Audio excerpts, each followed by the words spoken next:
Olá, tudo bem? Eu sou o professor Elias Barreiros. Essa é a nossa segunda aula da disciplina de Responsabilidade Social e Ambiental. A gente está vendo aí no quadro, né, a disciplina.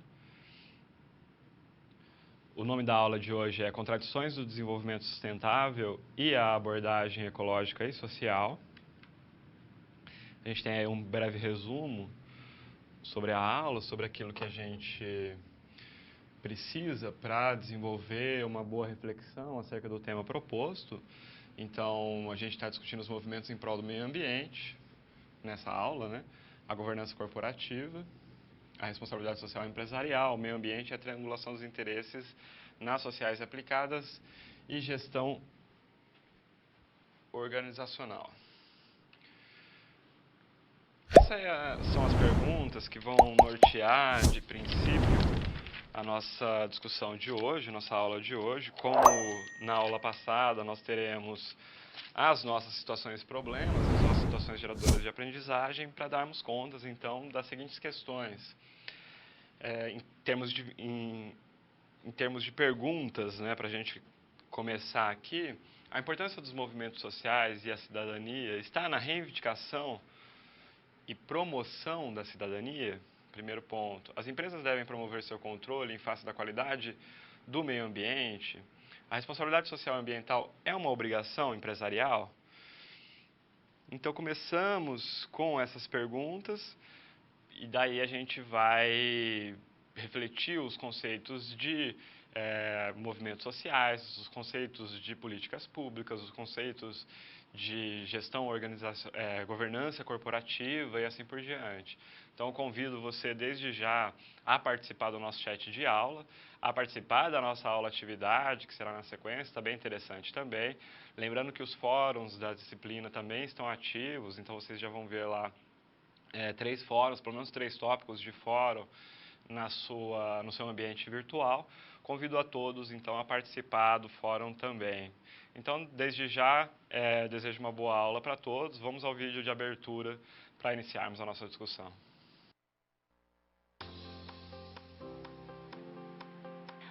Olá, bem-vindo à unidade 2 de Responsabilidade Social e Ambiental. Nessa unidade, nos aprofundaremos nas políticas socioambientais com foco no desenvolvimento sustentável. Para isso, vamos estudar os movimentos em prol do meio ambiente, a governança corporativa e a responsabilidade social e empresarial, o meio ambiente e a triangulação dos interesses, sociedade de consumo como sociedade de risco.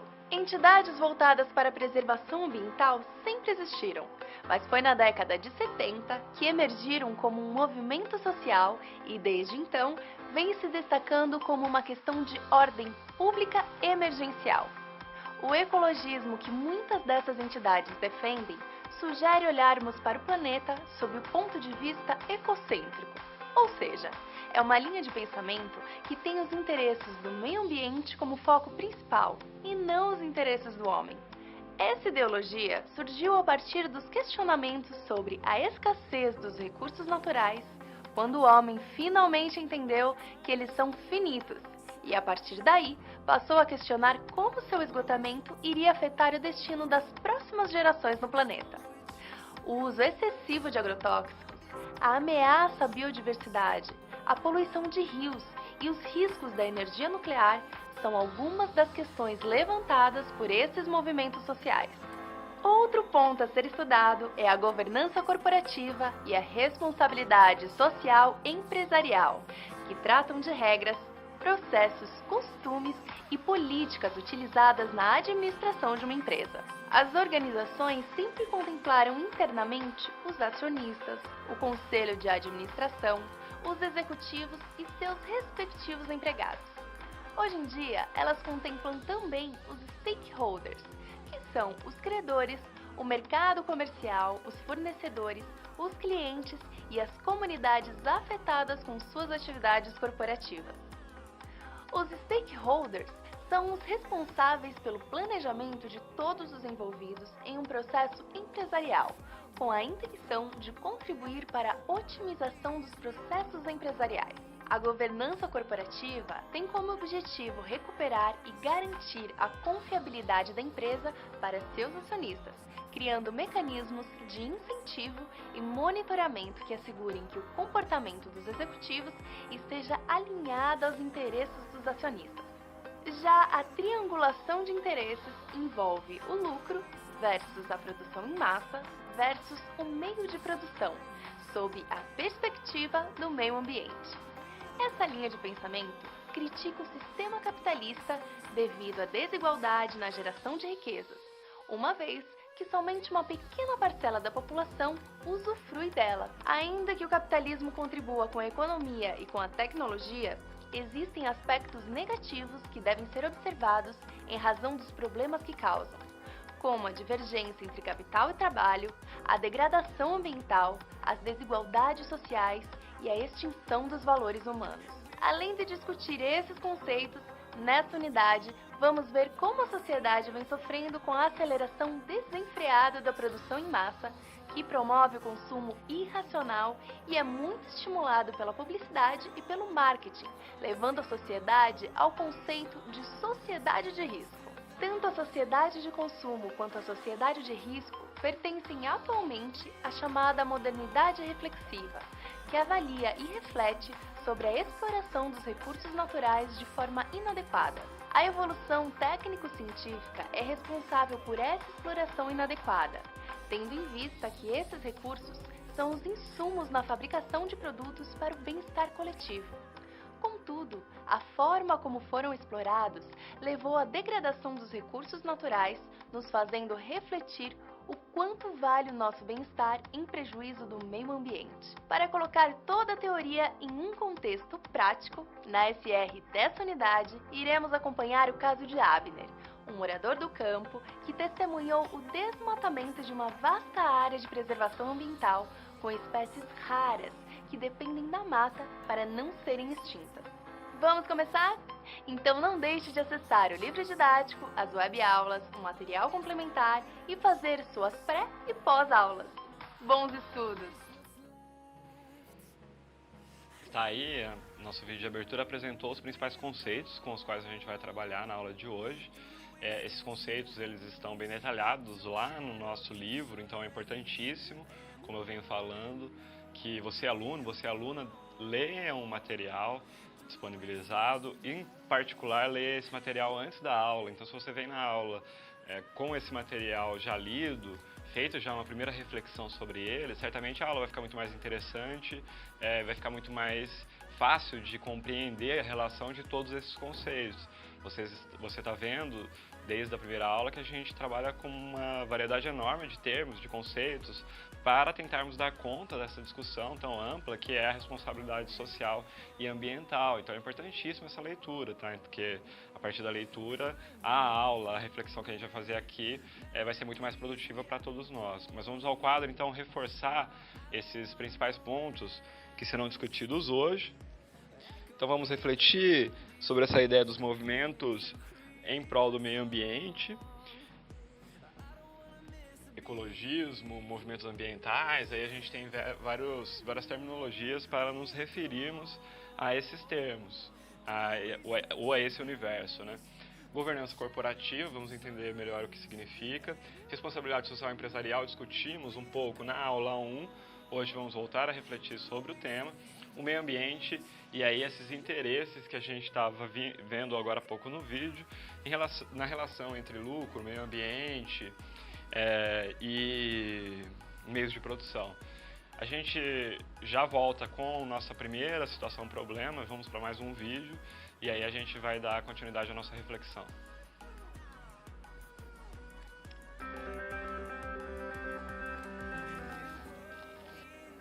Olá, tudo bem?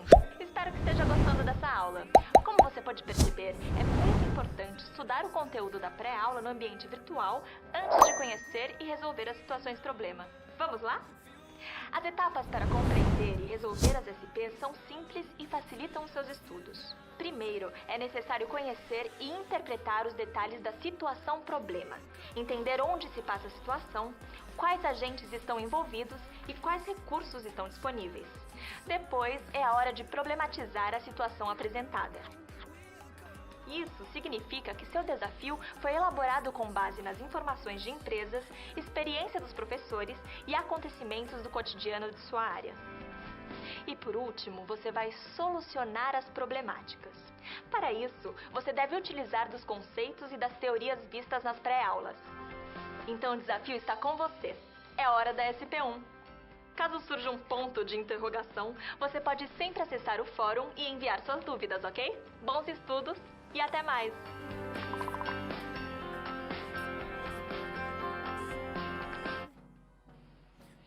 Então vamos ver a nossa situação geradora de aprendizagem no quadro, e aí depois a gente vai ver a situação problema específica também, tá? Então a gente está pensando nesse personagem, né, o Abner. Trata-se de um homem do campo que está percebendo ali em sua cidade, denominada Cidade dos Anjos, o desmatamento causado pela loteadora que a gente está chamando de XYZ.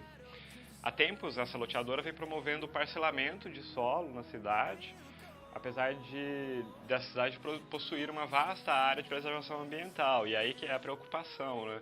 Então trata-se de uma cidade que tem essa característica, de uma área ambiental muito preservada, e aí com o processo de loteamento, de urbanização, começa a haver uma preocupação de alguns moradores.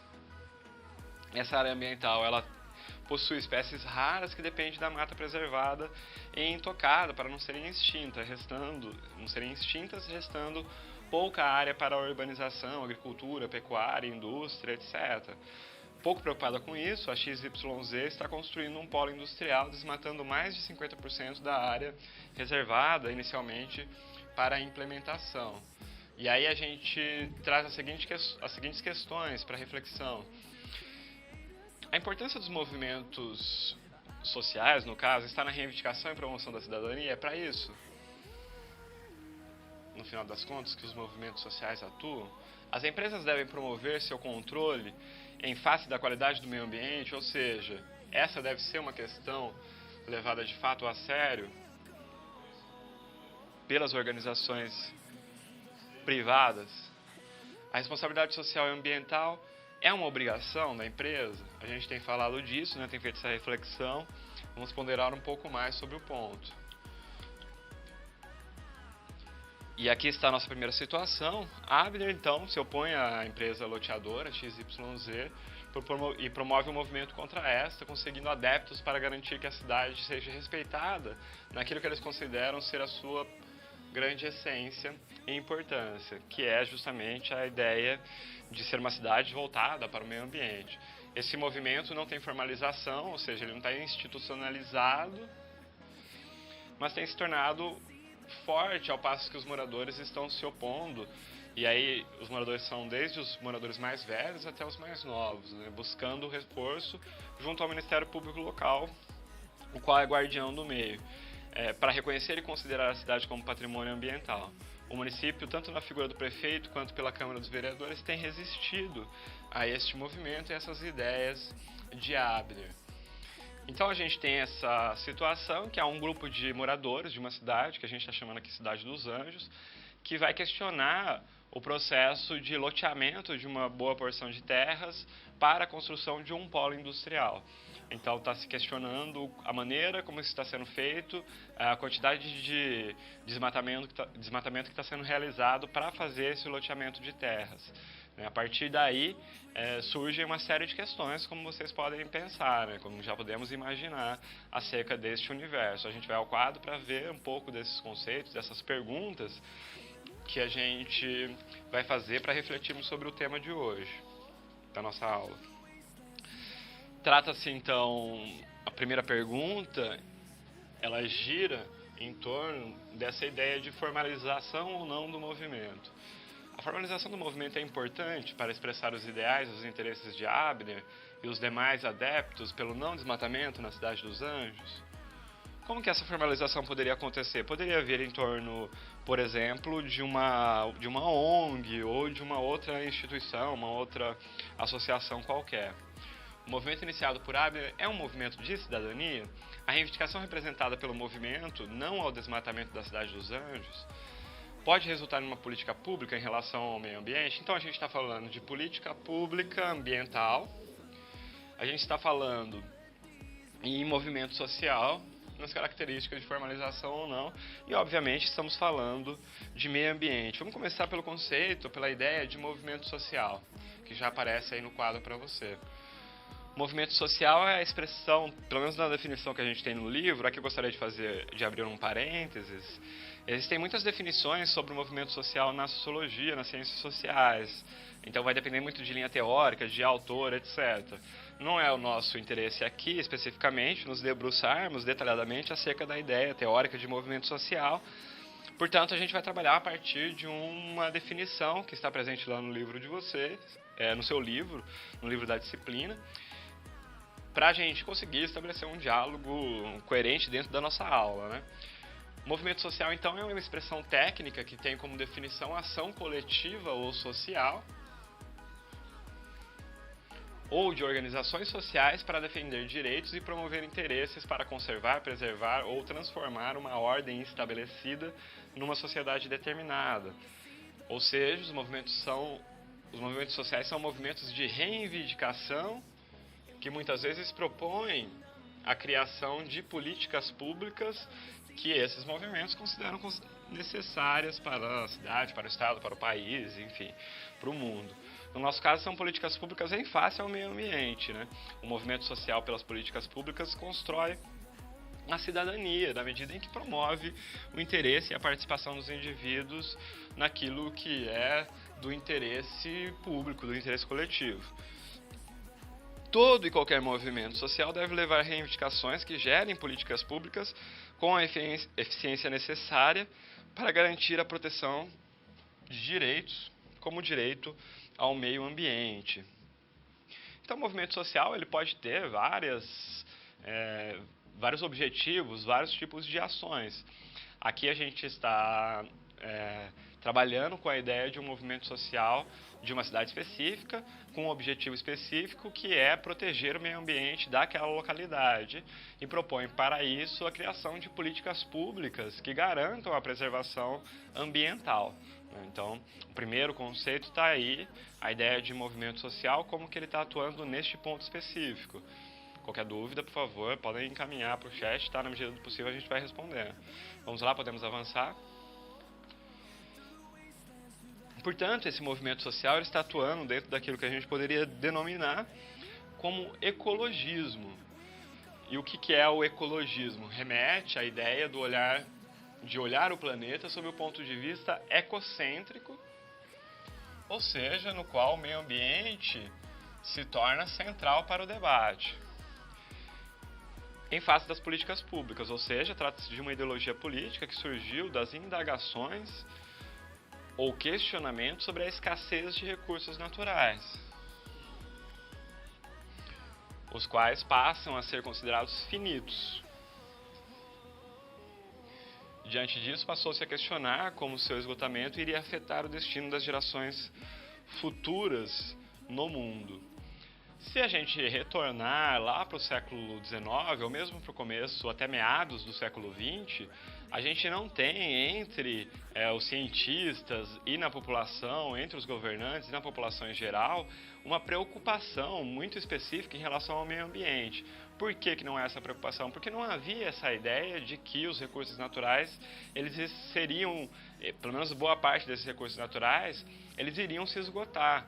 Até então, acreditava-se que esses recursos não teriam fim, que poderia ser utilizado de qualquer forma, levando em consideração pura e simplesmente o desenvolvimento industrial, para dar conta do desenvolvimento industrial e do aumento do consumo.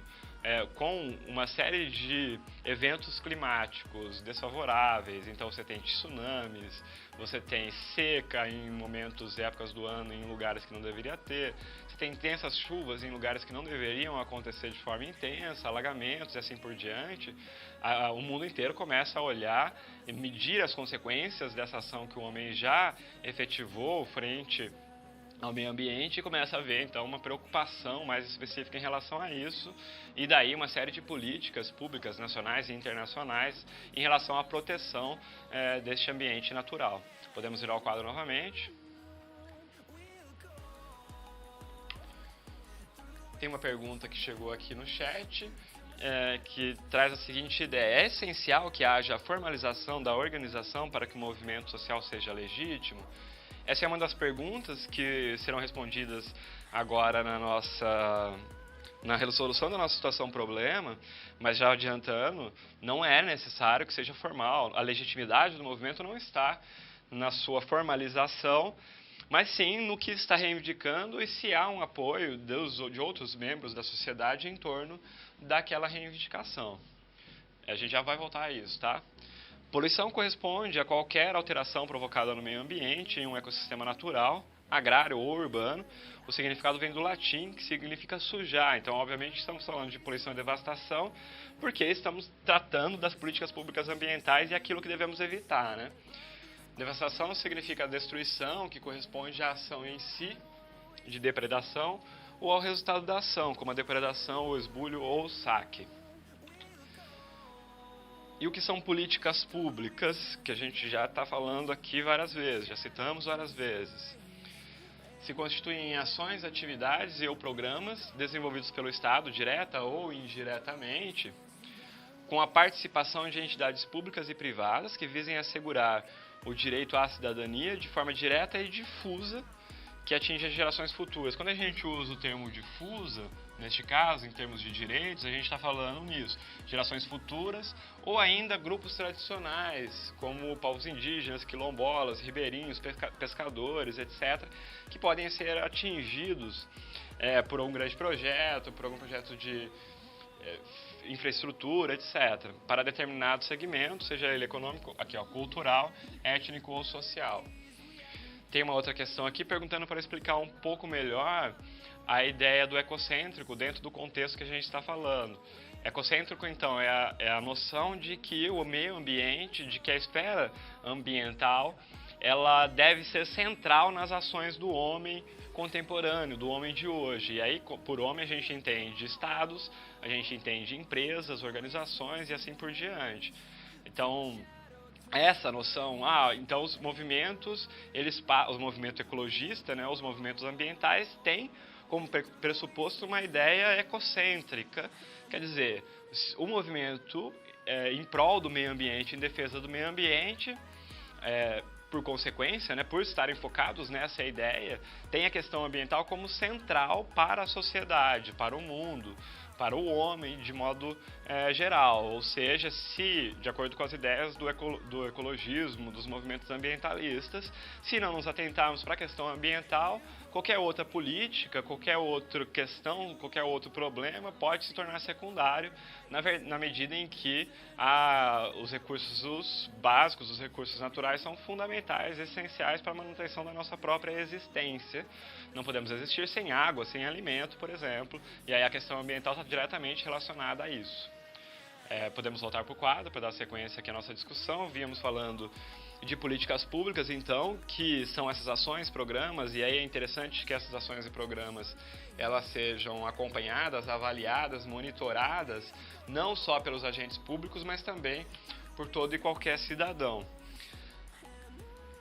Então, para a gente, voltando aqui à nossa situação-problema, ela está diretamente relacionada aos conhecimentos que remetem aos movimentos sociais, políticas públicas, preservação e conservação ambiental, né? O movimento iniciado por Abner é um movimento de cidadania porque representa os ideais coletivos, representado por alguns cidadãos. A gente viu que esse número de pessoas cresce naquela cidade, interessados e envolvidos de maneira cultural, social e ambiental com aquela questão. Por essa razão, a reivindicação representada pelo movimento, não ao desmatamento da cidade dos Anjos, pode resultar sim numa política pública de meio ambiente, especialmente uma política pública municipal. No caso daquela cidade, a reivindicação de que ela se torne um patrimônio ambiental, etc. Então, se o movimento for bem-sucedido, esse bem-sucedido significa que você terá uma política pública eficaz para dar conta ali de não aumentar os níveis de desmatamento. Pode ser considerada uma política pública legítima, aquela pergunta Aqui está a política pública, a gente pode entender como um movimento social, né? Pode ser considerado um movimento social legítimo e eficaz porque representa a necessidade do coletivo interessado. E para isso é desnecessário um processo de formalização do movimento. Neste caso, chamamos esse movimento de entidade não institucionalizada. Contudo, incorpora movimentos em prol do meio ambiente.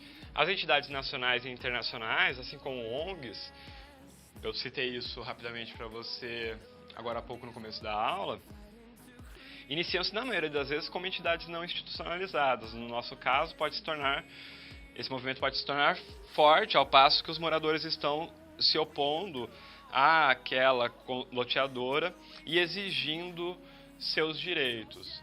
Então, em relação às nossas perguntas, e a pergunta que também surgiu no chat acerca da legitimidade de um movimento, se ele precisa ou não estar formalizado para ser legítimo, a resposta é que não.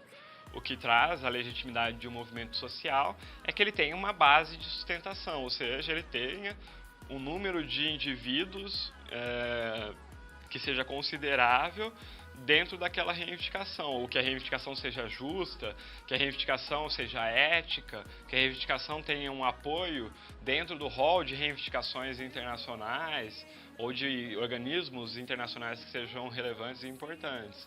Trata-se, portanto, a construção da legitimidade de um movimento social, ela se dá no processo de realização do próprio movimento social, daquilo que ele reivindica, e se aquilo que ele reivindica é coerente com o que se exige para a construção de uma cidadania, de uma sociedade mais justa e menos desigual.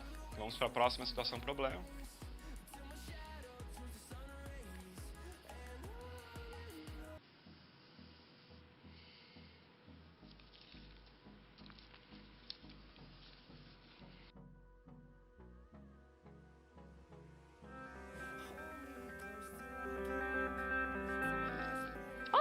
E aí, como você se saiu com a primeira SP? Com as dicas que a gente viu, nem ficou difícil, não é mesmo? Você percebeu o caminho traçado para obter uma solução satisfatória? Primeiro, você estuda os conceitos teóricos. Em seguida, você conhece e avalia a situação. E só então, você tem conhecimento suficiente para se empenhar em resolver a situação-problema. Entendeu por que é importante fazer uso de todos os recursos do material didático antes de iniciar as SPs? No ambiente virtual, você encontra textos, web-aulas e vídeos para enriquecer os seus estudos.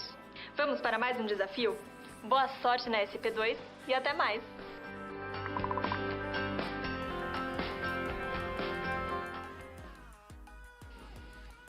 Olá, estou de volta. Surgiu mais uma questão pedindo uma explicação mais detalhada sobre a triangulação dos interesses que a gente viu agora há pouco no vídeo de abertura, que eu citei rapidamente. Trata-se da relação entre lucro, produção em massa e meios de produção. A gente vai ver isso detalhadamente na situação problema número 3, tá? Então, depois dessa discussão que a gente vai fazer aqui, a gente entra mais detalhadamente na sua pergunta e aí vamos desenvolver melhor, tá? Daqui a pouquinho a gente chega lá. Mas vamos aqui primeiro para a nossa situação problema número 2. Podemos voltar ao quadro.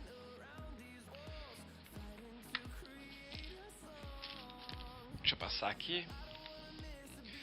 Então, voltamos ao nosso personagem, Abner, que se opõe à empresa loteadora XYZ, como vimos, e ele promove um movimento contra essa loteadora, conseguiu vários adeptos e está procurando garantir que a cidade em questão seja respeitada naquela que é a sua essência e importância, que está diretamente relacionado ao patrimônio ambiental. Em ato contínuo, Abner e os demais adeptos promoveram um movimento que foi além da panfletagem, chamando a atenção da imprensa e do Ministério Público, apesar da resistência tanto da Câmara dos Vereadores quanto do prefeito da cidade. Estamos aqui, e do próprio prefeito, sobre a importância da Cidade dos Anjos como patrimônio ambiental. Então essa é a reivindicação do movimento, né? Dessa forma, conseguiram marcar uma reunião com a empresa loteadora. O modelo empresarial da XYZ é tão ultrapassado que sequer deu oportunidade de ouvir os interessados. Ou seja, apesar de terem conseguido marcar uma reunião, essa reunião ela acaba não possibilitando que os interessados, ali no caso o movimento, se expressassem. Enquanto esperavam, um dos integrantes do movimento, José Augusto, observou, comentou que a empresa na qual ele trabalha adota a chamada governança corporativa. Destaque aí nas suas anotações a ideia de governança corporativa, que a gente vai desenvolver um pouco melhor. E por esse meio entende que todos fazem parte do seu processo de melhoria, inclusive com transparência nas suas ações. Se a XYZ, aí as perguntas que vão nortear a nossa reflexão a partir de agora, se a XYZ tivesse adotado a governança corporativa, está aqui o nosso conceito, o nosso termo, aparece novamente, como ferramenta de gestão, ela cometeria tantos abusos perante a comunidade e o meio ambiente? Ela abriria oportunidade para ouvir as reivindicações representadas pelo movimento liderado por Abner? Ela seria vista no mercado com outra imagem? Vamos discutir então os conceitos necessários aí para refletirmos acerca da nossa situação. Governança corporativa pode ser definido como são as regras, os processos, os costumes e as políticas utilizadas para a administração de uma empresa. Inclui as relações entre os sujeitos envolvidos em seu processo e os seus objetivos. Tem como objetivo recuperar e garantir a confiabilidade da empresa para os seus acionistas. Então a gente tem um destaque, desde lá do vídeo de abertura e agora novamente, para esse interesse dos acionistas, criando mecanismos de incentivo e monitoramento para assegurar o comportamento dos executivos para que estes sejam alinhados aos interesses dos acionistas. A gente vai ver depois que não só os interesses dos acionistas entram nessa reflexão da governança corporativa, mas outros elementos e outros interesses também vão aparecer. Então a governança corporativa e a ideia de governo aqui vem de cuidar, né? Ou seja, como se cuida da organização, será sempre uma ferramenta importante da empresa moderna. Ela oferece transparência em suas ações para os acionistas, promove a fidelização da clientela e fornece acesso aos interessados de suas informações. E aí esses interessados é um rol amplo de indivíduos, né, que vai muito além do acionista da empresa. Isso promove a boa gestão com um repúdio às fraudes. Se você tem transparência nas suas ações, você minimiza a possibilidade de fraudes, né? E aos abusos de poder econômico.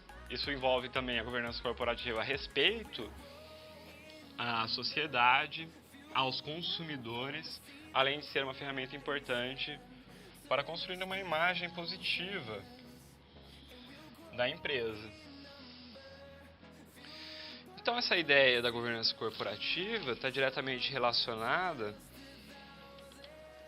a uma eficiência da organização. E essa eficiência ela vai envolver todos esses itens: transparência, participação, o respeito ao Estado de Direito, que é o respeito às regras legais, à legislação, seja legislação trabalhista ou ambiental.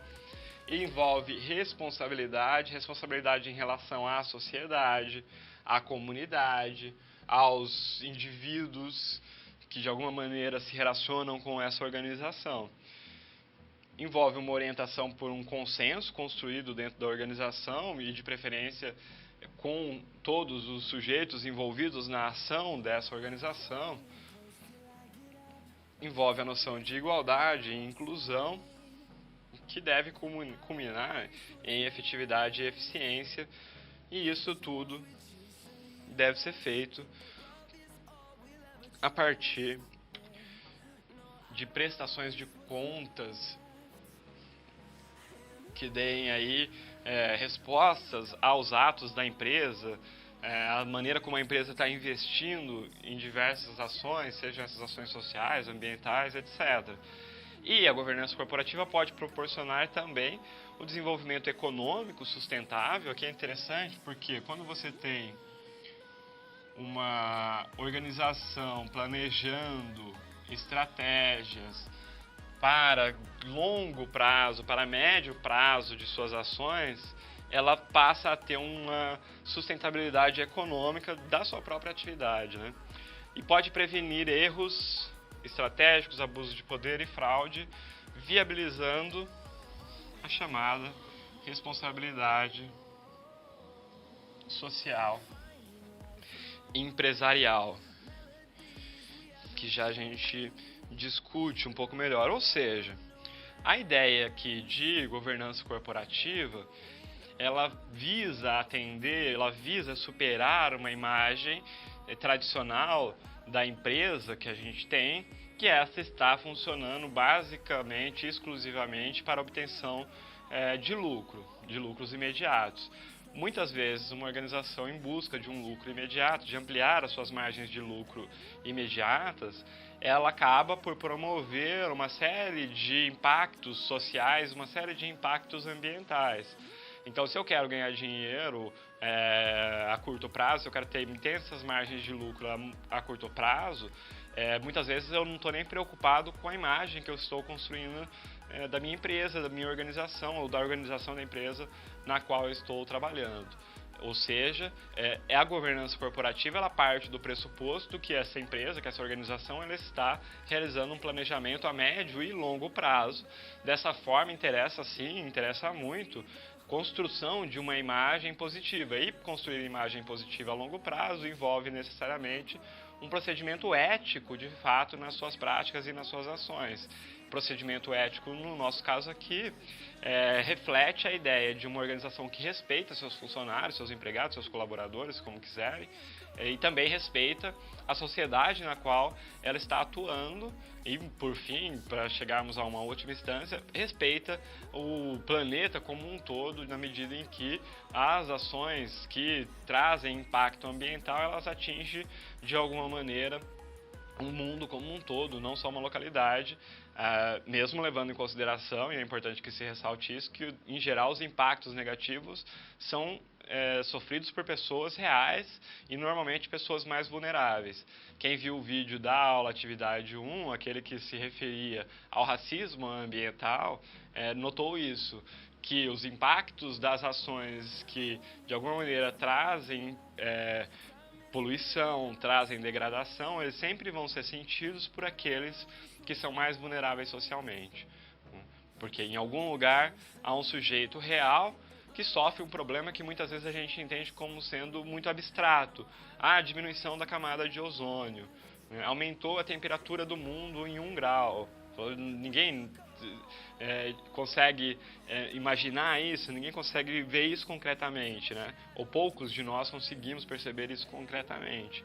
No entanto, há pessoas em algum lugar do mundo que estão sofrendo isso imediatamente, na prática, né? Na concretude da vida, na realidade cotidiana.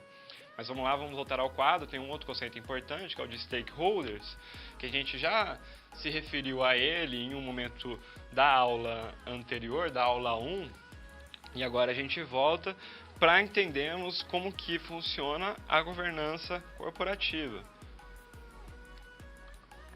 E quem são os stakeholders? São empregados da empresa, são seus gestores, são seus gerentes, seus proprietários, seus fornecedores, inclusive seus concorrentes, seus clientes, credores, o sindicato, o Estado, ONGs e todas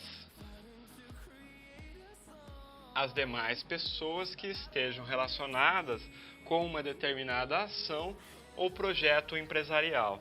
Eles podem ser considerados de importância singular no planejamento estratégico da empresa e a organização. Planejamento estratégico empresarial e organizacional é um processo gerencial no qual se formulam objetivos e se selecionam programas de ação para execução, tomando as condições internas e externas. Gostaria de ressaltar isso porque é importante a gente ter a noção de que a empresa é uma organização aberta, não só no sentido econômico, mas também no sentido de que ela sofre influências e influencia a sociedade que está em seu entorno da empresa, né, tomando as condições internas e externas da empresa e a evolução esperada. o planejamento estratégico, né, funciona para prever o futuro da empresa ou organização, na medida do possível, obviamente. Por isso é de longo prazo. Pois, na generalidade, divide-se em 3 níveis. O planejamento estratégico, que é o de longo prazo, tático, que é o de médio prazo, e operacional, como que eu resolvo as minhas questões, os meus problemas agora.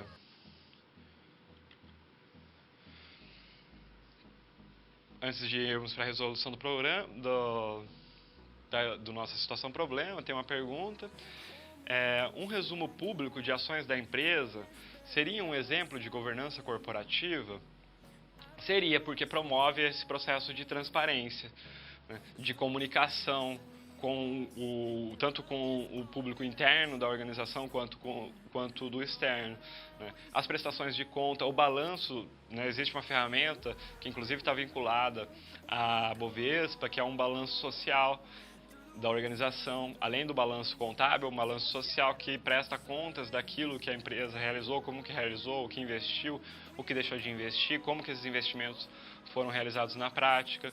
Então, sim, quando a empresa se predispõe, se propõe a falar para a sociedade aquilo que está fazendo, como está fazendo, quais são suas preocupações ao fazer aquela ação, ela de fato está entrando dentro dessa lógica, dentro dessa ideia ampla que nós estamos tratando aqui de governança corporativa, né, e de uma empresa que quer se apresentar como uma empresa socialmente responsável, né, na medida em que ela está estabelecendo um diálogo, não está se fechando em si mesma e pura e simplesmente buscando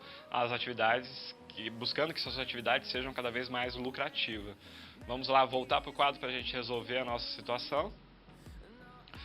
A resolução da situação-problema, ela está dentro dessa ideia de governança corporativa, né, que está relacionada a esses processos, costumes e políticas utilizados para a administração.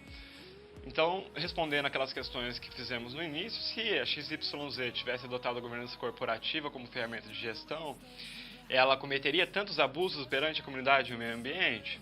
A resposta, né, é não. Por que não? Porque ela estaria dialogando, porque ela estaria tentando construir uma imagem positiva da organização, etc. Ela abriria oportunidade para ouvir as reivindicações representadas pelo movimento liderado por Abner? Ela seria vista no mercado com outra imagem? A gente viu que sim, né? Que ela estaria preocupada sim em resolver, em conversar, em dialogar com todos os interessados, com todos os stakeholders da organização. Por isso podemos dizer que se ela estivesse adotando uma governança corporativa, os princípios da governança corporativa, ela seria melhor vista no mercado, o que traria um valor agregado às suas ações, importante em termos econômicos para a organização. E ela conversaria, não necessariamente ela ia acatar todas as reivindicações, mas ela poderia construir um diálogo, tentar encontrar um consenso, tentar chegar a um lugar comum, né, que seja interessante para a cidade, para os moradores da cidade, mas também para a organização. Certamente, se adotasse a governança corporativa, a XYZ teria atrelado sua conduta à mitigação de danos ao meio ambiente. Vamos transformar essas interrogações em afirmações aqui, que a gente adianta a nossa discussão. Estaria aberta às reivindicações da comunidade e o movimento de Abner seria ouvido e atendido. A imagem dessa empresa seria outra e a comunidade, ao invés de contrária a ela, seria a sua aliada. Bom, é isso. Espero que esteja contente de todos. Qualquer dúvida, mais uma vez, mande a sua dúvida, a sua colocação. Às vezes não é uma dúvida, mas uma afirmação, um comentário aqui para o nosso chat, tá? Vamos para a nossa próxima situação problema.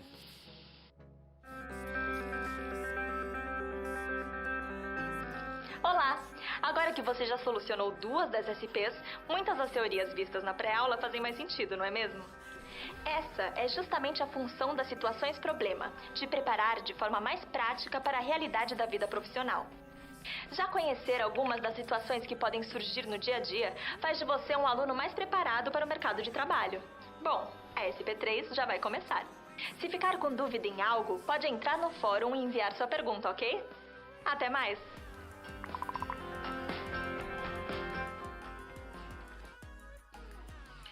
vamos direto para o nosso quadro para a gente ver a nossa situação, problema número 3.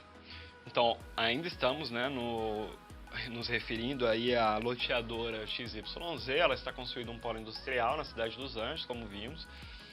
E pelo desmatamento que tem promovido, tem sido alvo do movimento de Abner e seus adeptos. Esse movimento foi formalizado.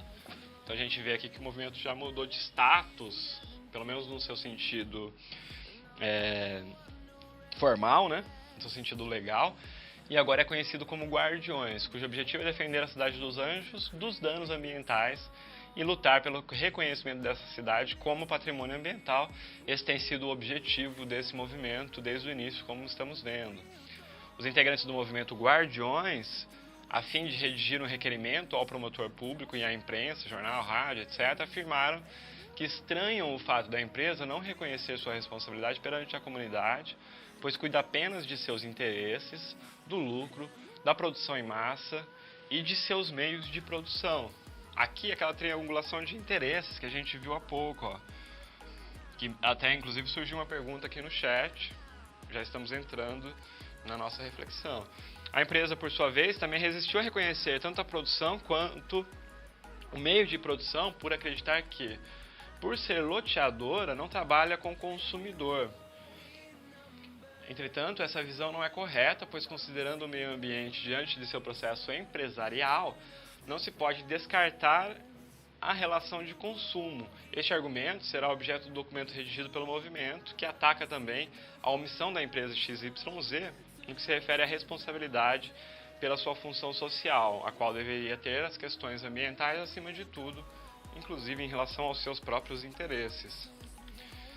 Sendo a XYZ uma loteadora, é possível enquadrá-la na discussão sobre lucro, associado à ideia de produção de massa e meios de produção.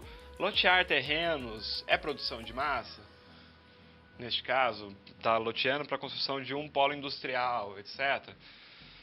O que são meios de produção? Já veremos tudo isso. Por estar construindo um polo industrial, pode-se considerar o parcelamento de solo e as respectivas edificações como produção de massa. Neste caso, há meios de produção a serem observados. Os adquirentes dos lotes de edificações industriais podem ser considerados consumidores. Neste caso, como deve ser a abordagem ambiental? Tem uma questão que chegou para o chat novamente, antes da gente voltar aqui para ver os nossos conceitos que nos ajudarão a responder as questões provocadas por essa situação problema. Vamos dar uma conversada, dialogada com quem está aí assistindo e participando agora da aula. Uma organização que pretende ter uma existência estável e duradoura deve atender simultaneamente às necessidades de todas as partes interessadas. É sempre muito difícil e improvável que uma organização, ou mesmo um governo, diga-se assim, vamos marcar esse exemplo, responda aos interesses de todas as partes interessadas. No entanto, se essa empresa ela quer existir de maneira estável e duradoura, como você coloca na questão, certamente ela deve, no mínimo, se apresentar como aberta ao diálogo com as partes interessadas. Ou seja, se tem moradores, se tem uma comunidade que está sendo de alguma maneira afetada por aquela ação daquela empresa, pela maneira, pelo caráter da empresa, né, pelo objeto da empresa em si, pelo que ela produz, pela maneira como ela produz, ela minimamente, se quer ter uma relação ética com a sociedade na qual ela está inserida, ela deve se abrir ao diálogo, ouvir essas reivindicações, às vezes fazer contrapropostas, tentar chegar a um determinado consenso. Uma empresa ela pode ser duradoura e estável sem praticar esse tipo de ação? Ela ainda pode no mundo em que a gente vive. A questão é, com as mudanças que a gente tem tido em relação à questão ambiental, com as mudanças que a gente tem tido em relação à pressão que a sociedade como um todo faz frente às organizações, né, privadas, e isso vem desde os anos 70 nos Estados Unidos, desde os anos 60 nos Estados Unidos, com movimentos em torno dos direitos civis, dos direitos políticos das pessoas, dos direitos dos indivíduos e dos grupos sociais frente às empresas, né? Frente a essa pressão social, frente a um quadro ambiental cada vez mais grave que a gente vive, as empresas que não tomarem esse tipo de preocupação, elas terão possibilidade de, num futuro próximo, ainda continuar tendo algum tipo de cliente fiel, algum tipo de relação com a clientela que seja favorável para ela mesma, etc. É uma pergunta que a gente deve se fazer, para você principalmente, que está aí tendo essa formação na área, que já trabalha muitas vezes na área, deve se fazer. Será que, dentro do atual contexto, empresas não preocupadas, não atentas à governança corporativa como a gente viu, aos projetos de responsabilidade social empresarial éticos, será que essas empresas continuarão tendo possibilidade de existir com alguma tranquilidade, né, e sustentabilidade? É uma pergunta que nós nos fazemos, os especialistas, os teóricos, e algumas organizações que já praticam uma governança corporativa têm demonstrado que este é um caminho mais adequado. Mas aí a gente, enfim, tem uma série de condicionantes sociais, econômicas que vão afetar essa relação, né? E aí temos que observar como que isso vai se dar ao longo do tempo. A história vai dizer. Mas vamos lá, vamos voltar aqui para o quadro. Então, vimos as nossas questões. Vamos começar a ver alguns conceitos. Em primeiro lugar, estamos falando do capitalismo. O capitalismo é um sistema econômico e político que se iniciou ali na Europa, né? Inglaterra e Alemanha, no final do século XVIII e início do século XIX. Eu diria que a gente tem a consolidação do capitalismo, mais ou menos nesse período. É difícil a gente datar esse tipo de coisa, porque os historiadores vão mostrando que a formação do capitalismo, por exemplo, ela vai se dando de maneira lenta e gradual durante um longo processo histórico, né? Então a gente pode dizer que desde lá do começo das grandes navegações, da expansão da sociedade europeia,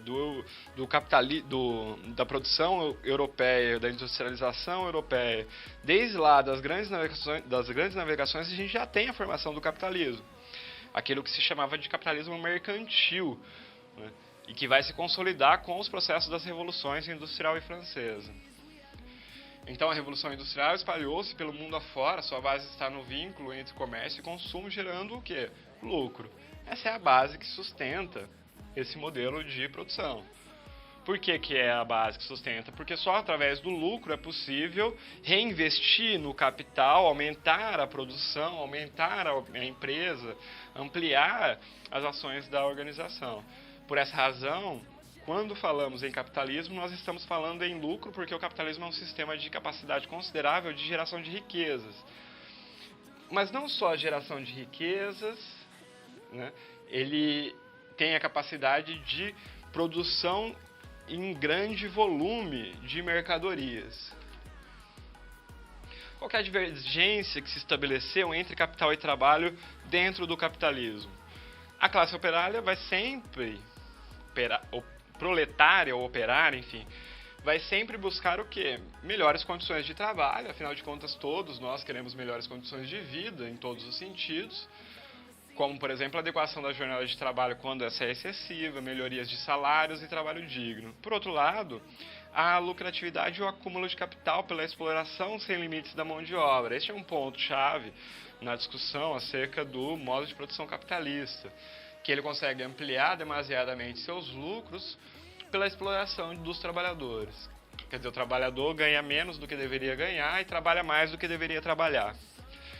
Degradação ambiental. Então a gente está falando de um modelo que exige uma produção em massa de mercadorias, e para você produzir muita coisa você precisa vender muita coisa, então você também exige um consumo que seja proporcional a essa produção, o que vai gerar lucro por meio da extração tanto da matéria-prima como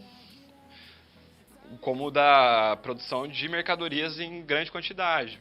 Isso vai necessariamente exigir uma quantidade cada vez maior de recursos. Isso leva à devastação pela exploração constante e sem critério, que, por consequência, leva a uma profunda devastação do meio ambiente, comprometendo. Aí você tem o clima, suas mudanças, etc. Tem uma outra definição de capitalismo que alguém está mandando aqui, eu vou ler, a gente comenta. Alguns definem o capitalismo como um sistema, aí eu estou no chat, tá? Alguns definem o capitalismo como um sistema onde todos os meios de produção são de propriedade privada. Outros definem como um sistema onde apenas a maioria dos meios de produção está em mãos privadas, enquanto uma terceira abordagem trata de propriedade mista dos meios de produção. Qual seria a melhor maneira? É sempre difícil a gente definir uma melhor maneira. Nas ciências sociais a gente tem um certo cuidado ao afirmarmos, né, ou pelo menos deveríamos ter um certo cuidado ao afirmarmos qual que é o melhor caminho, o que deve ser feito. Não pode parecer, eu que detenho a verdade sobre como devem ser as coisas, né? Eu acho que cabe a cada um refletir, estudar sobre aquilo que está demonstrado, né, acerca das possibilidades de produção, e aí ver, né, o que acha melhor, né? Uma questão que se coloca na crítica ao capital, especialmente aquela crítica embasada nos trabalhos, nos escritos de Marx, não está necessariamente no capitalismo, na geração de riquezas, mas na apropriação individual do lucro dessa produção, né? O grande questionamento está de que maneira que se produz, porque, deixa eu reformular, a grande crítica se faz na ideia de que a produção da mercadoria ela se faz de forma coletiva, todos os trabalhadores estão envolvidos na produção de uma empresa, de uma indústria, etc., na mercadoria, porém o resultado dessa produção, que é a venda, o lucro, ele é apropriado individualmente. A produção é coletiva e a apropriação da riqueza é privada, né? Esse é um dos pontos criticados. A gente vai retomar isso em outras aulas e ainda hoje na discussão, tá? Deixa eu voltar para o quadro para a gente conseguir avançar um pouco aqui na nossa resolução, e aí já a gente volta para as questões que estão vindo do chat. Vamos problematizar mais um pouco aqui. Então, falando na relação entre capitalismo e valores humanos, o valor do capitalismo está no consumo e não no bem-estar das pessoas. Quer dizer, é importante que as pessoas consumam as mercadorias para que possa haver investimento no próprio capital, etc., lucro. A publicidade instiga o consumo pelo desejo e, na maioria das vezes, não leva em conta a necessidade. Ou seja, muitas vezes consumimos mais do que necessitamos, na maior parte das vezes, né? Então, eu estou lá com um celular que, por algum motivo, eu quero trocar. Ou seja, ele continua resolvendo os meus problemas imediatos. Eu faço ligação, eu recebo e envio mensagens, acesso e-mail, etc., etc., etc., mas surgiu um novo modelo que é mais sofisticado e eu desejo esse modelo. Ou então você está passeando lá no shopping, num centro comercial, você vê uma blusa, uma camisa, uma roupa que você gostou, você não precisa de outra roupa, mas você compra porque você gostou. Trata-se de uma necessidade. Aí eu vou pedir para que você vá ao livro, explore melhor o Taylorismo e o Fordismo, conteúdo que está bem explícito lá para a gente conseguir avançar aqui. Podemos definir lucro como qualquer vantagem ou benefício que pode ser material, intelectual ou moral obtido de alguma coisa. Também é conhecido como ganho auferido em operação comercial ou exercício de uma atividade econômica. Está aqui no quadro para você. Produção em massa é uma produção em larga escala de produtos que tem um padrão operacionalizado em linhas de montagens. A Ford, para a gente rapidamente falar sobre o Fordismo, popularizou a padronização por linhas de montagem no século XX, em particular com o modelo Ford T. Meios de produção podem ser definidos como ferramentas, utensílios e instrumentos utilizados no processo de produção, os quais não integram os produtos fabricados, integram o patrimônio da empresa e são necessários, úteis e importantes para a industrialização e fabricação da mercadoria. Eu só vou fazer um porém aqui, gente. Cadê? Aqui, não integram. Então, os meios de produção não integram os produtos fabricados. Há uma série de debates no interior das ciências sociais, na leitura dos clássicos, etc. Há aqueles autores que vão afirmar que meios de produção é assim, como está definido aqui. Há outros autores que vão dizer, não, matérias-primas e outras coisas que vão no produto final podem ser também pensados como meio de produção. Eu vou dar um exemplo do sapato. Então, o couro, por exemplo, que a princípio seria matéria-prima, ele vai num produto final que é o sapato. E pode ser considerado, para alguns, eu entendo dessa maneira, como meios de produção também. Tá? Então, em determinadas situações, eu entendo que os meios de produção também integram a mercadoria final. Tá? Mas a gente fica aqui com a nossa definição inicial. Teve uma pergunta que chegou pelo chat que diz o seguinte: como um capitalismo feroz e uma globalização fortemente acentuada, com um capitalismo feroz e uma globalização fortemente acentuada, qual o papel das ONGs perante o capitalismo industrial? Depende do caráter da ONG, tá? Depende de qual que é a sua intenção, qual que é o seu objeto final. Né?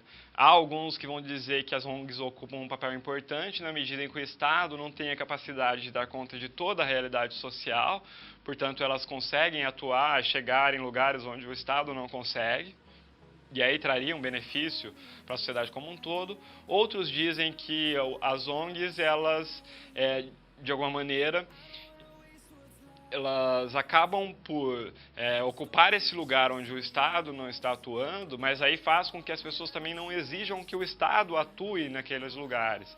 E as ONGs podem responder a interesses particulares de determinados grupos políticos. Né? Então, há um debate em torno das ONGs. Quem tiver interesse, pesquise aí os debates acadêmicos em torno do terceiro setor, que vocês vão ver com mais detalhe esse debate. Vamos voltar para o quadro para a gente encerrar aqui a nossa situação-problema. Aqui também temos a definição de sistema de produção enxuto, que é aquele cujos lotes de produção são pequenos, permitindo variedade de produto e um exame maior de qualidade, em detrimento da ideia de produção em massa.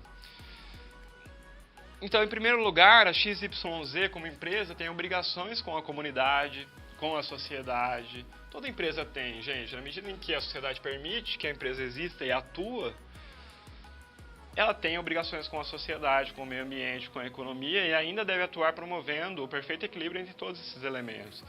Deve ser sustentável, deve promover o desenvolvimento sustentável, deve exercer a sua função social e, para isso, deve equilibrar também o seu lucro com a produção e com os meios de produção adotados para a consecução do seu objetivo, ou seja, parcelamento do solo e suas respectivas edificações industriais.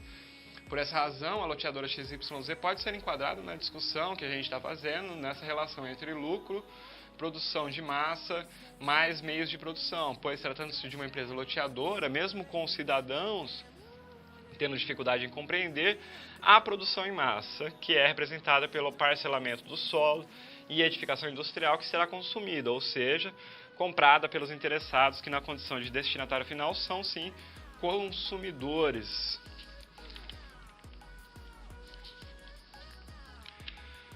Sua produção pode ser considerada em massa por tratar de um polo industrial, o que determina, além do parcelamento do solo, a edificação. Neste caso, são várias unidades que se utilizam dos mesmos meios de produção. Assim, a gente pode dizer que pode comparar aí com um processo de fabricação automobilística. A XYZ tem a obrigação, desde o parcelamento até a edificação, de tomar o meio ambiente como determinante do seu negócio para que sua imagem perante a cidade seja integrante da comunidade, ou melhor, em favor da comunidade. O movimento de Abner Guardiões só se efetivou exatamente porque não é essa imagem que a XYZ tem produzido por causa de suas ações contrárias que agridem ao meio ambiente. Então é isso, gente, a nossa resolução da terceira situação-problema. A gente vai para a próxima.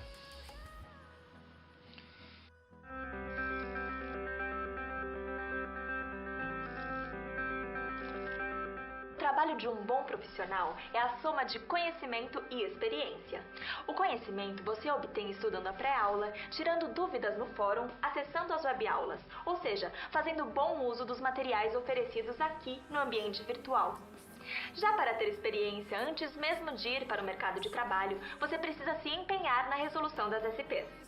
Lembre-se, quanto mais você se dedicar, analisando com atenção, fazendo anotações na hora de levantar hipóteses, procurando diferentes soluções até obter a melhor, mais preparado você estará para desempenhar sua profissão.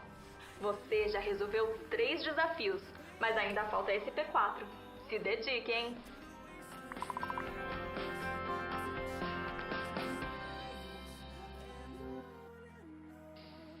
Olá, estamos de volta. Lembrando que o chat está em pleno funcionamento. Qualquer dúvida, colocação, um comentário, sempre é bem-vindo, tá? Pode mandar aqui pra gente.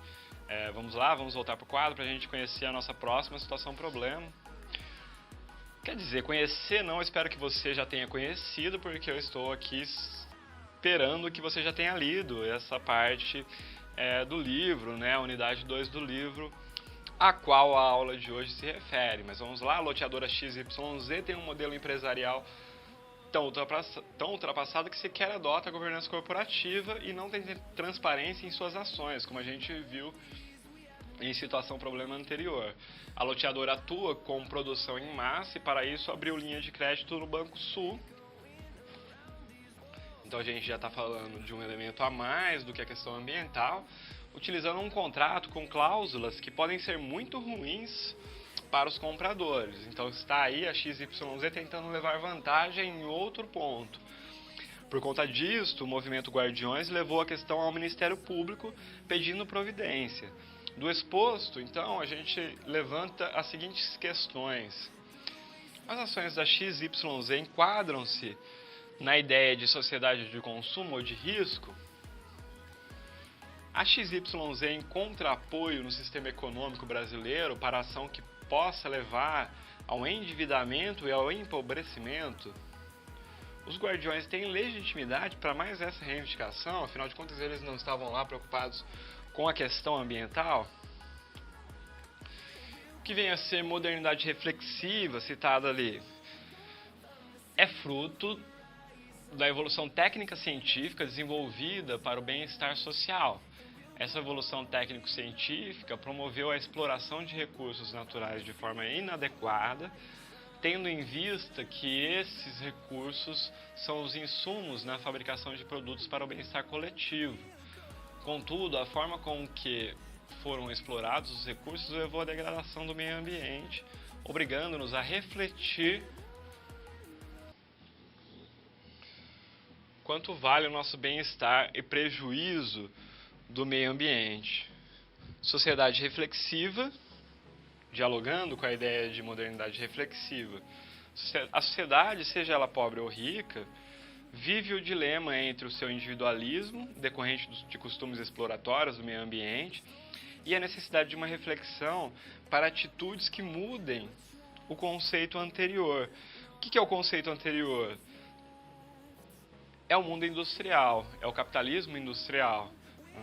Então, essa ideia de modernidade reflexiva é um termo que tem sido utilizado por alguns autores, como Giddens, que diz respeito a uma sociedade pós-moderna. Quando a gente fala na sociologia, na ciência social de sociedade moderna, a gente está falando daquele processo de avanço da sociedade medieval para a sociedade industrializada. Então, Revolução Francesa, Revolução Industrial, são processos que consolidam essa modernidade. Então, aqui a gente está falando de uma pós-modernidade, quer dizer, com avanços que vão além dessas ideias, das noções da Revolução Industrial, do processo de industrialização. Então, estamos falando de novos elementos presentes nessa sociedade. Vem uma questão, mais uma vez, pelo chat, vou comentar aqui com você. Da necessidade e urgência por um mundo mais sustentável e responsável socialmente, surgiu a grande oportunidade de negócio, as empresas de recicláveis, que hoje têm uma fatia significante de mercado. É interessante, né, que uma demanda social aí em torno do que fazer com os resíduos que a gente produz, a gente acaba tendo uma nova oportunidade, como está colocado aí, bem colocado por vocês. Interessante, obrigado pela participação, pela lembrança. Vamos voltar ao quadro novamente. Então, modernidade reflexiva e sociedade reflexiva, e essa é a ideia, né, das empresas que surgem, por exemplo, para lidar com a reciclagem, faz parte desse universo, faz parte dessa modernidade reflexiva, que trata-se, portanto, do avanço em relação ao que a gente tinha na modernidade, bem como trata da ideia de que os atores sociais refletem sobre a sua sociedade, sobre o seu universo, sobre o seu ambiente. Dentro dessa noção de modernidade reflexiva, entra também a ideia de uma sociedade de consumo. Um consumo de massa, uma produção de acordo com um padrão específico, com métodos de fabricação para a produção em série. Consumo como forma de integração social. Isso aqui é interessante, né? Porque muitas vezes a gente critica, e devemos criticar, o consumismo, mas a gente esquece muitas vezes que o consumo também é uma forma de se integrar a uma sociedade, de fazer parte de uma sociedade. Tendência de consumo, ou seja, essa sociedade do consumo, essa modernidade reflexiva, ela leva a um consumo, pode levar a um consumo irresponsável e por impulso. A gente pode refletir sobre isso, é um tema interessante para a gente. Oferta de produtos sempre excede a procura e há um uso agressivo de publicidade do marketing para induzirem o consumo e o escoamento da produção. Aqui é interessante esse processo, esse momento de problematização. Eu gostaria que você refletisse comigo essa ideia do consumo, né? Por que eu digo isso? Muitas vezes a possibilidade, a oportunidade de consumir para uma pessoa que até então tinha muita dificuldade, não conseguia comprar coisas, comprar produtos, eu não estou nem me referindo, poderíamos nos referir também à compra de alimentos, mas vamos avançar em relação a isso, não estou nem me referindo aos alimentos, mas à compra, por exemplo, de uma roupa diferente, de uma roupa de marca, de um tênis.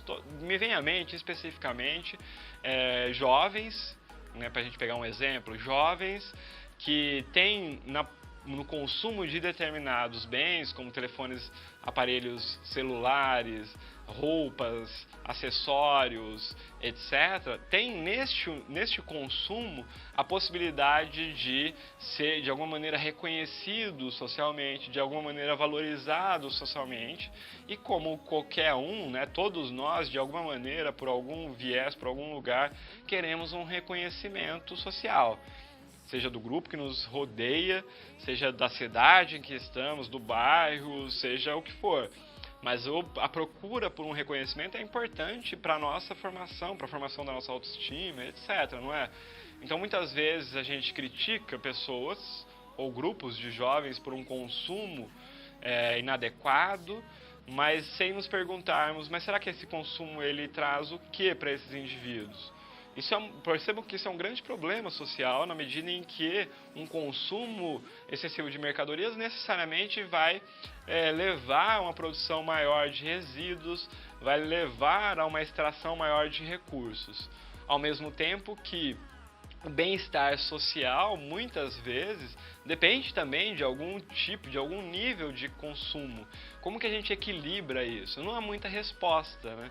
O que eu imagino, e aí sou eu falando, né, pessoalmente, o que eu imagino é que a gente deva constantemente buscar um equilíbrio. Né? Mas esse equilíbrio não está dado, não está pronto, não está resolvido. Né? É um equilíbrio que a gente vai buscando no nosso cotidiano. Mas vamos lá, vamos voltar para o quadro, que eu estou me estendendo demais aqui.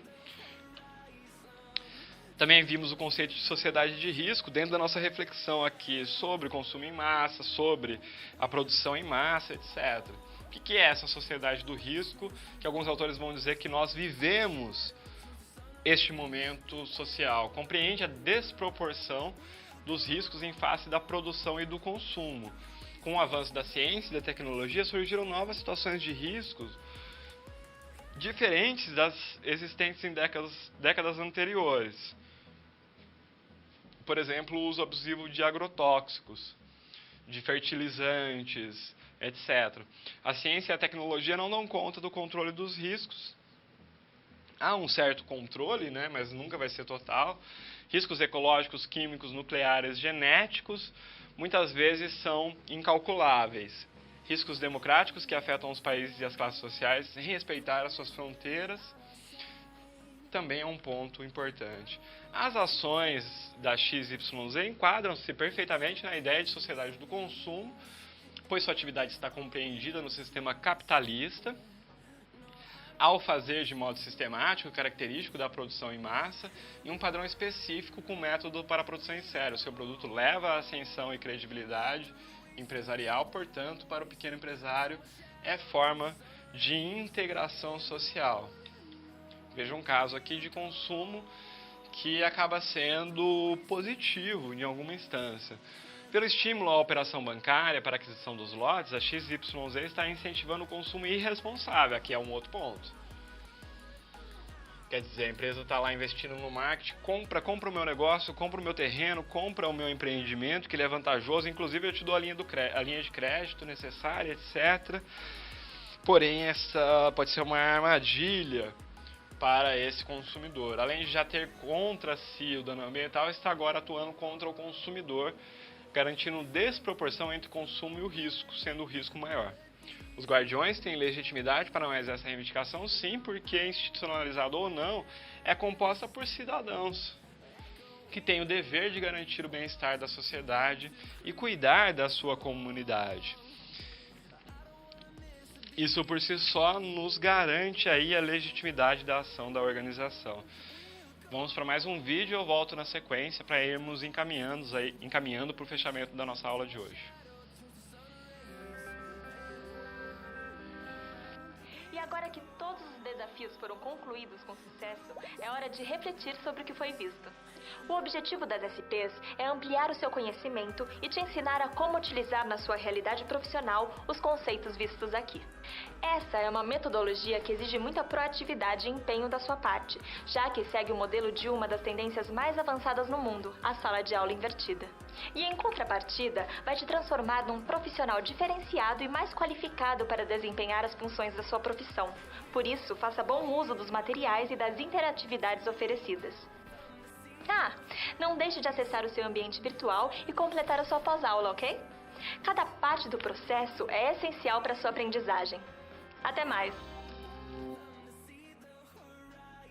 Olá, estou de volta e estou de volta com uma pergunta que vem do chat. Vamos lá para ela. Podemos afirmar que o ponto máximo, o objetivo maior do capitalismo é o consumo, e para isso uma série de artifícios é usado para que as pessoas aumentem gradativamente o seu consumo, muitas vezes sem necessidade.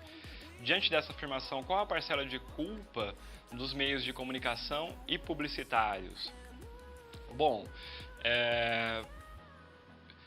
vamos partir de um seguinte pressuposto, pelo menos eu gosto de pensar assim: nós consumidores, nós cidadãos, não somos passivos, completamente passivos, ninguém é frente à publicidade. É claro que ela, muitas vezes, da maneira como é feita, pode nos instigar desejos, etc. Né? Mas é importante que levarmos em consideração que nós somos racionais, nós somos conscientes, nós temos capacidade de olhar uma publicidade e saber que a vida não é assim, né? Então eu vejo lá a publicidade de um carro, por exemplo, que sempre traz um aspecto de gênero interessante, porque na maior parte das vezes você tem lá um homem dentro do carro e circulando pela rua, um carrão lindo, e várias mulheres que ficam olhando para ele passar, como se a posse daquele bem necessariamente fosse atrair uma diversidade de olhares e de mulheres para aquela pessoa. Eu acho que todos nós, ao olharmos, a gente sabe dos limites da publicidade, a gente sabe que aquele produto que está sendo apresentado para a gente na televisão, no rádio, no jornal, ele pode ou não pode ser interessante, mas todos nós, de alguma maneira, analisamos, olhamos e criticamos, né, aquela publicidade que está sendo exposta para a gente. Eu não vou beber porque existe uma propaganda de bebida alcoólica. Né? O que vai me levar a consumir ou não a bebida alcoólica são outros elementos sociais, são outras questões sociais. Agora, eu posso preferir uma marca ou outra daquela bebida por conta da publicidade. A publicidade pode me gerar uma curiosidade em experimentar determinado produto e assim por diante.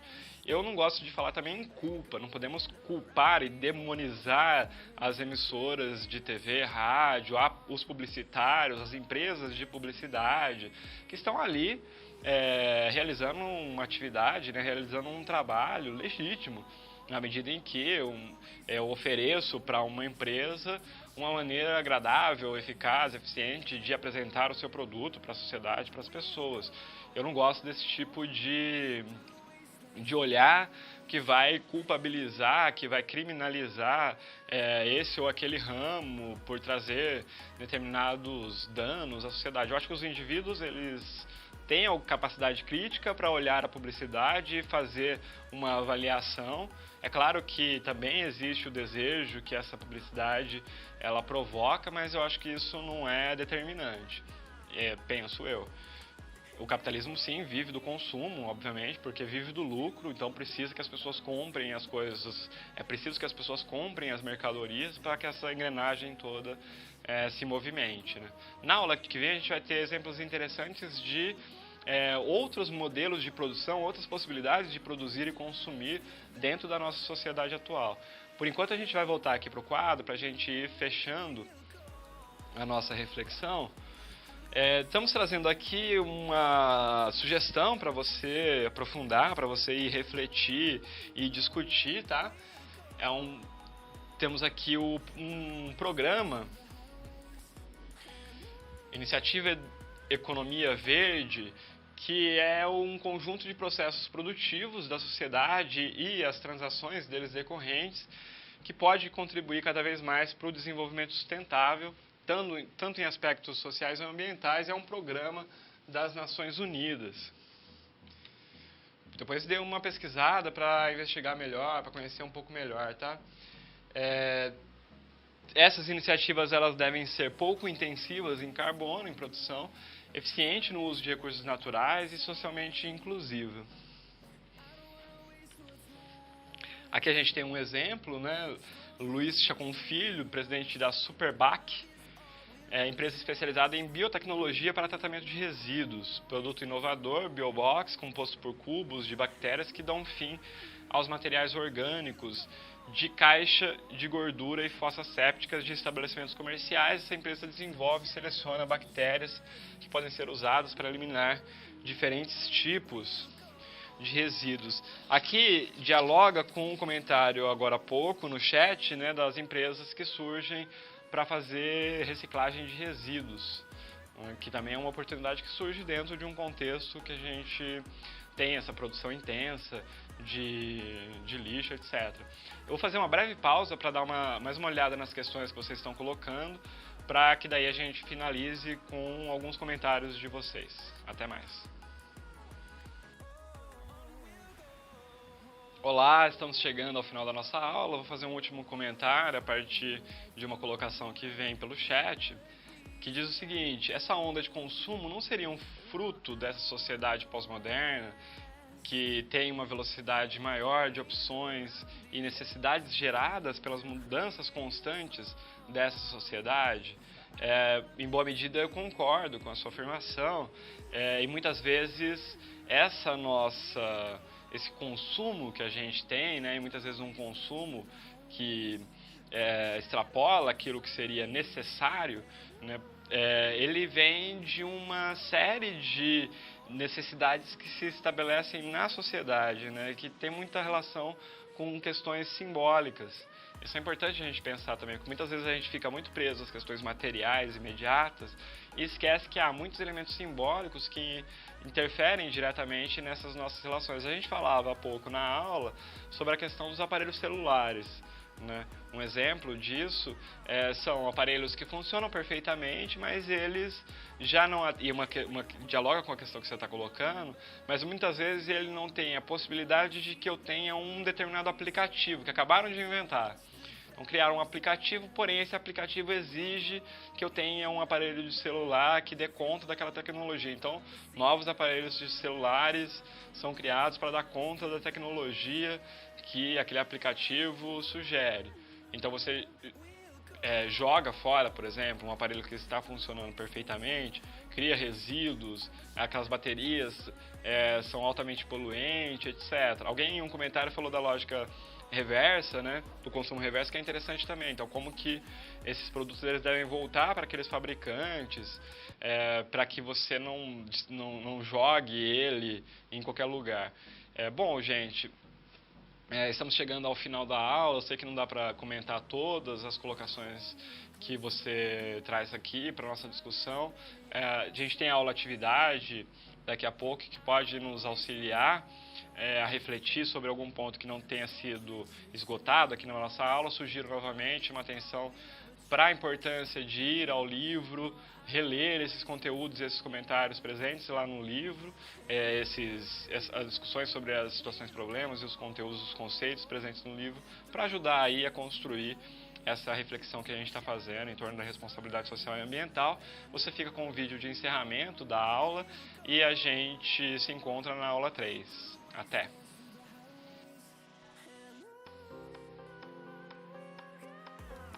Olá! Estamos chegando ao fim da unidade 2 de Responsabilidade Social e Ambiental. Você se lembra do Abner, o personagem dessa SR?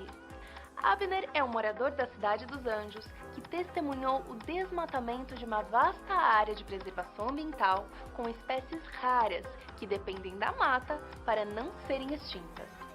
A empresa responsável está desmatando mais de 50% do permitido para a construção de um polo industrial.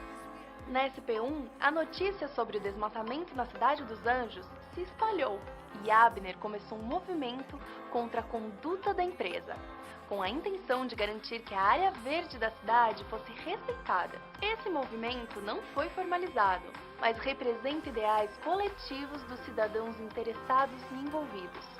Por conta disso, poderá no futuro resultar numa política pública legítima e eficaz.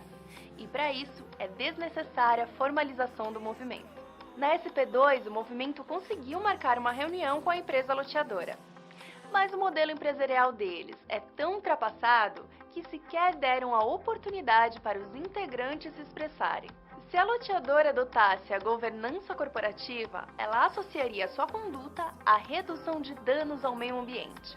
Estaria aberta às reivindicações da comunidade e o movimento de Abner seria ouvido e atendido. Certamente, a imagem dessa empresa seria outra e a comunidade, ao invés de contrária a ela, seria sua aliada. Na SP3, o movimento criado por Abner ganhou o nome de Guardiões. E os integrantes do movimento tiveram dificuldades em identificar a produção e o meio de produção em face da triangulação de interesses da empresa, que é o lucro versus produção em massa versus meios de produção. Tratando-se de uma empresa loteadora, sua produção em massa é representada pelo parcelamento do solo e pela edificação industrial, que será comprada pelos interessados, que são os consumidores finais. É responsabilidade da empresa atuar promovendo o equilíbrio entre a comunidade, o meio ambiente e a economia, promovendo também o desenvolvimento sustentável e priorizando as questões ambientais acima de tudo, inclusive de seus próprios interesses. Na SP4, vimos que a empresa loteadora abriu uma linha de crédito para viabilizar a aquisição dos lotes aos pequenos empresários, com pagamentos a longo prazo. José Augusto, atuante no movimento dos Guardiões, mandou os contratos para análise de um advogado que apontou cláusulas abusivas representando riscos ao consumidor. As ações da loteadora enquadram-se na sociedade de consumo. Sua atividade está compreendida no sistema capitalista e seu modo sistemático de produção é característico da produção em massa, além de seguir um padrão específico em seu método de produção em série. Pelo estímulo à aquisição, a loteadora está incentivando o consumo irresponsável.